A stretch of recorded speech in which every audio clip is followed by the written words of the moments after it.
يوميا بنسمع الشكوى دي من الأمهات.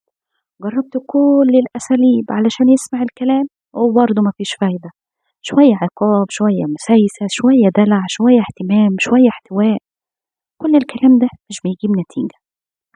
فعلا عندك حق، الكلام ده مش بيجيب نتيجة علشان حاجة واحدة، علشان هو بالنسبة لنا كان تجربة علشان يسمع الكلام أو عشان يعمل الحاجة اللي احنا عاوزينها، وبناء عليه الطفل أو الابن مش بيتغير، بل بالعكس أحيانا بيزيد في السلوك السيء علشان يشوف هي ماما فعلا اتغيرت، هي ماما فعلا بتحبني بجد، هي ماما فعلا بتصبر عليا وهادية علشان هي تحتويني وأنا مهم بالنسبة لها، ولا بس عشان أسمع الكلام. لو بس عشان أسمع الكلام أو أعمل حاجة معينة يبقى كل ده بيجيب نتيجة عكسية.